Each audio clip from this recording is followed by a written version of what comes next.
Hello and welcome to from the Zoom stand. This is our first ever episode.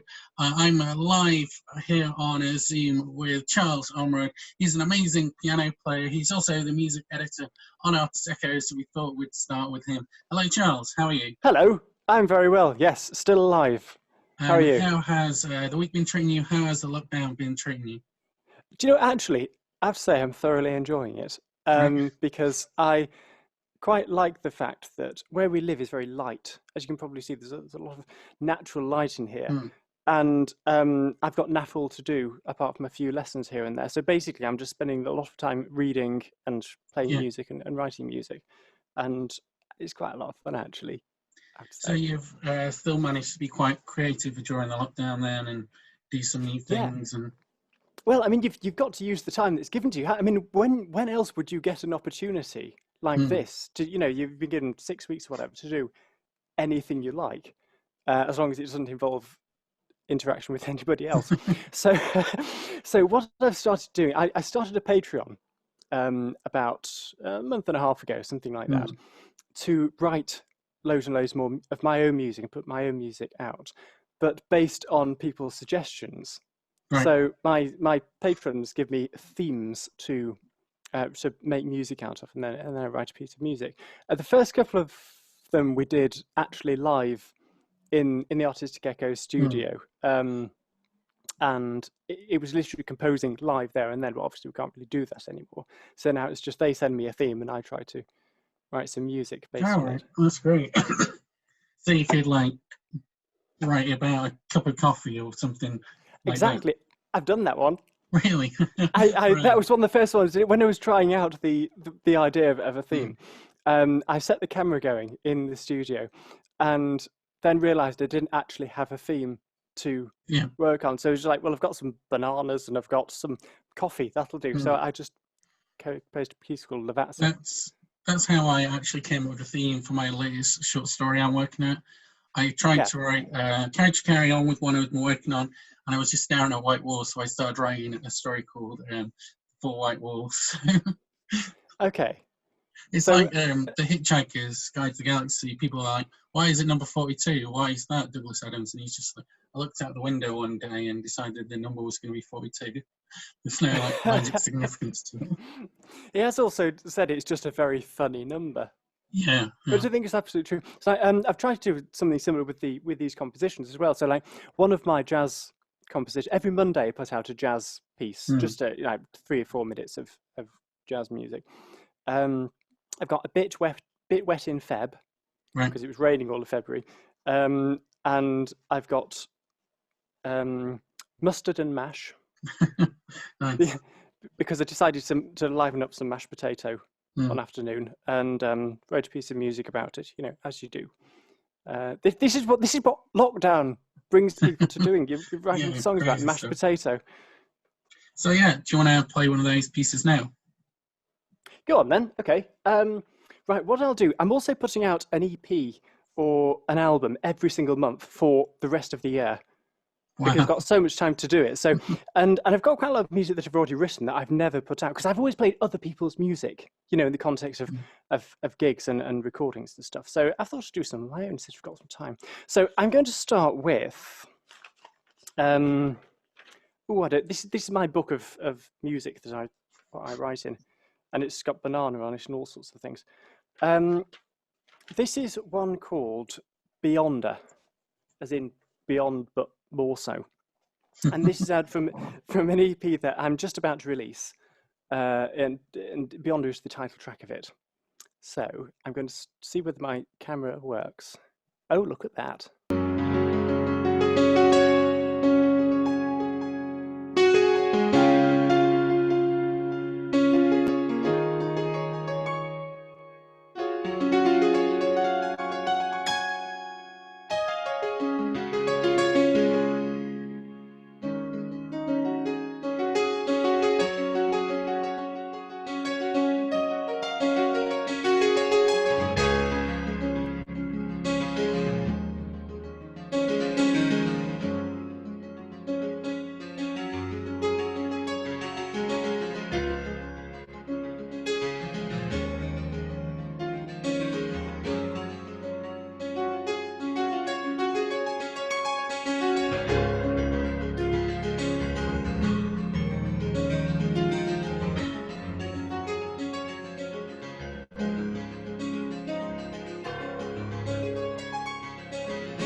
Thank you. So yeah, that was our first track on From the Zoom Stand from Charles Ormrod, and it's called The Beyonder. Yeah, Beyonder. So I made a bit of a hash of the performance bit. You said that you've written about this thing, but how does that happen? No like, idea. how do you actually put the music together? Is it like an improvisation? Is it the tones that are meant to create the same feeling? Or it's a really interesting thing, this, because it seems to be different for everybody. Because I was once chatting with a couple of proper composers. One works the RNCM and one works just all over the world, and we all had different ways of composing. And interestingly, mine was the only one that's just play a load of notes and see what happens. Right. The others had a bit more structure to it. No, but quite often you can hear a piece of music in your head before you're playing. Like when you're out for a walk in the countryside and you hear a certain chord progression or melody or something in your head, and you think, oh, I must remember that, and then you forget it.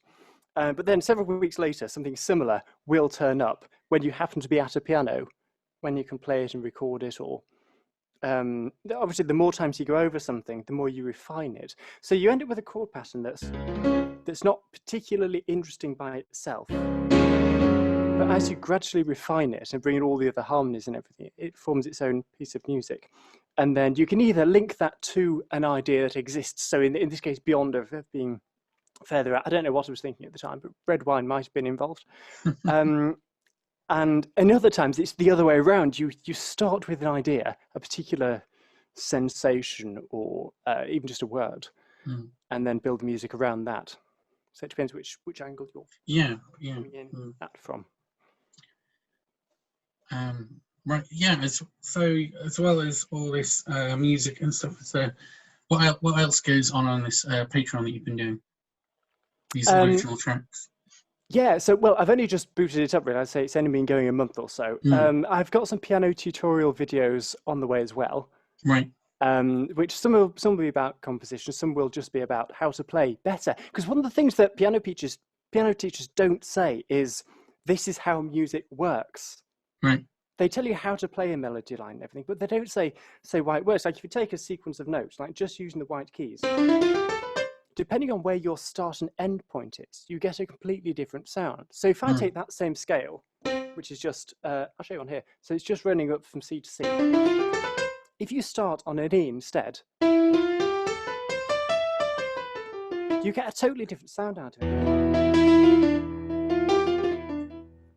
Just using the same notes.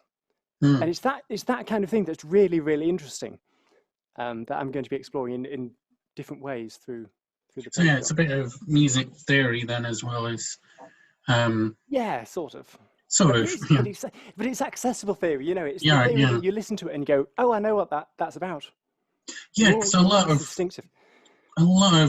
music tutorials, they do a bit of theory stuff, but then it's quite dry and empty compared to them. They're really good at teaching like the music, and then they try and do a bit of theory, and you just like, unless you can keep up with it, it's very, very hard to follow. But if you feel what the music's like if you can tell the difference between a major and a minor key, which you can, you know, because major key versus minor key, it's an obvious difference. Yeah, it's happening sideways. Yeah, you already know that, don't you, just from listening to it? And if you take that element of it and create either music or just ideas, starting with that, it makes sense to everybody. Fine. Do you want to do another piece for us? All right. I'm going to play a piece called Older Eyes, which was from my first EP, which came out last month. The EP was called Given a Chance. And this particular song, Older Eyes, is based on a poem that a friend of mine wrote. And he looked in the mirror one morning, and the face that looked back at him was him, but so many years ahead. And it had lots of interesting things to say about how you need to be living, basically. So this is the music based on his poem. Great.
our second live track there from Charles Ormrod.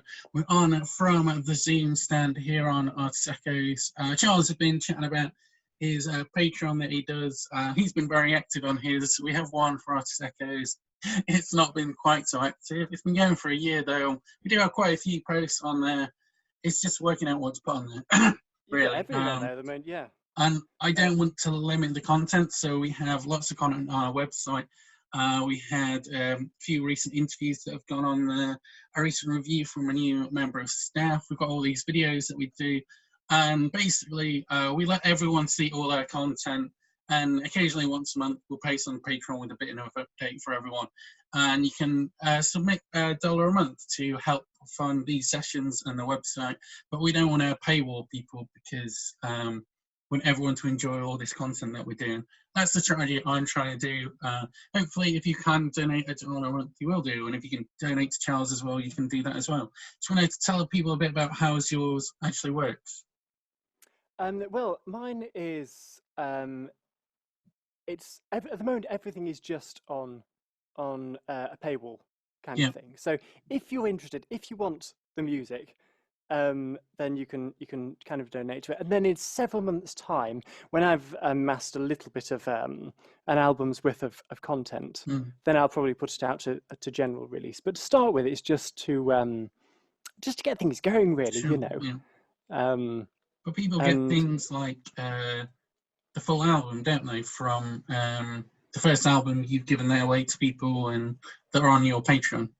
Yeah, exactly. So anyone who's on my Patreon will get everything I produce anyway. So all the music and all the writing I do and the tutorials. And then after a while, I probably put some of that out to the rest of the world. Yeah. But yes, and also the shows, because I was supposed to be doing a show this summer, but I don't think that's going to be happening now. Yeah, so I might have to do a separate recording of that, because I was going to do the live show and then record the live show and put that on Patreon. So even people even my Patreons who couldn't come and see the actual show itself can still see a version of it. So but I'll probably just do some. Speaking of live shows, none of us really know when everything will open up again, do we? No.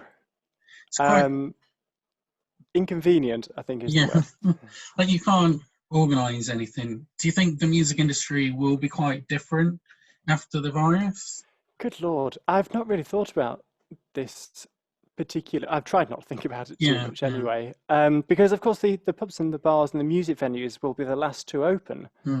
And I think there'll be significant gains in technology that enables this sort of thing, to become more fluent. Latency is the biggest problem at the moment. Yeah. So I can't see. If you can get around that problem of latency, then you can perform live as an entire band from several different venues simultaneously. But several years ago, whilst I was at university, actually, so quite a long time ago, I was involved with a live performance with a chap in Edinburgh using a low latency kind of Zoom-esque software. And the latency was something like 50 milliseconds, which is almost negligible. And it ran over an ordinary internet connection as well. So I think I might send a message to Edinburgh Napier University and say, where did you get up to with this? Because I mean, I did a jazz performance with a chap called Haftamed Bow, who's a guitarist in Edinburgh, and then there was a classical performance on the same stage. We were in Staffordshire, by the way. So it's we're talking about long distance, and the latency was just imperceptible. Well, I have seen choirs and things perform over Zoom, so I think it would be possible to somehow do it with like 4 people or 50. I've seen ones with like 50 people. I don't quite know how it works, but I think quite often the way they end up doing it is to record their parts separately. And then submit them, because that seems to be the only reliable way to do it. Because also the other problem is that the bandwidth, you can press the sound so much in order to get it into a small enough package Mm. that you can pass it over without losing too much definition and too much of the kind of finer detail, the quality of it. It's quite interesting actually how they used to do this with I know I'm completely going off topic. Do tell me if I'm wittering here. But when the telephone was invented, they had to compress the sound to between 300 hertz and 3 kilohertz, because by having that smaller bandwidth, you could get more signals through the cables, so you could have more communication. And I think something similar is obviously been in a vastly more complex way through Zoom, but it does mean that you have one or two issues with sound. Yeah, so it's been great chatting to you. Likewise, it's nice to see you. I haven't seen you in weeks. And so I mean, it's a bit difficult to chat about gigs and things, but people can go to your Patreon and maybe there'll be some music out and things. Just want to that's where it's all happening at the moment. Off so people can go check them out. Yes, and also on next Wednesday there's an open mic night. So it might be after this. This will probably go after on this? Wednesday. So you have to be quick then.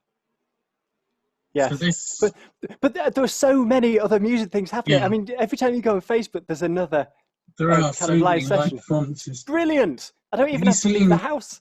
Who have you seen live during the pandemic then? Have I? What? Sorry, I missed that. What have been your favourite live streams during the pandemic? One final question. Charlotte Day did a very, very good one. Yeah. From Cottage Studios, and Erin. Oh yeah. Erin Brassfield. Yes, she did a beautiful one. And she has such interesting stories to tell as well about when she worked at Mauna Kea and all sorts of places. And actually, going back to how that influences your music, she's the perfect example of taking an idea and making a piece of music out of it. Yeah, definitely. Nice that. What was that lighthouse song? Being a lighthouse in the dark or something like that. There's one. The imagery. The image I like the one about a heart and having 4 chambers, and each of the chambers represent a different country that she's been to. That was like really nice metaphor. Yeah, I really like that. Yes, it just goes so, because I know there's a lot of superficial music out there anyway, and even something that isn't harmonically complex can have so much meaning in it. Definitely. She does brilliantly. So great. So what do you want to play us out with today then? I'm going to play. Hang on, I should have prepared all this a bit better, shouldn't I? I'm going to try to play one new one which I haven't actually rehearsed, so it'll be jammed. This one is called A Seasonal, and I live in an apartment, so I don't have a garden. But if I did have a garden, it would be full of different plants that do things at different times of the year, so that whenever you go out, it's still interesting to look at. And not just all, so that's what this one's about.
Thank you. Brilliant. Yeah, well, thanks for coming on our first from the Zoom stand. Pleasure. This is one of the weirdest things I've ever done. For me, it's not that weird because I've done radio interviews before and I've done lots of the video interviews, so it's kind of like similar to both of them. So, Yes, yeah. yeah, I've enjoyed this. I probably should have started doing it earlier, but then maybe I wouldn't have appreciated coming back. You needed a bit of a break, I think, and then yeah. I think it's good for everybody, isn't it, to have a bit of time off. Yeah. Even if it's forced time off and forced minimalism, you know, it's. Yeah, you're a minimalist. This is just like what you do. Pretty much. Well, yeah. It's if my life's not changed drastically, I have to say, but that's not necessarily a good thing. You know, sometimes you need a bit of a kick at the bum to initiate some change, I think.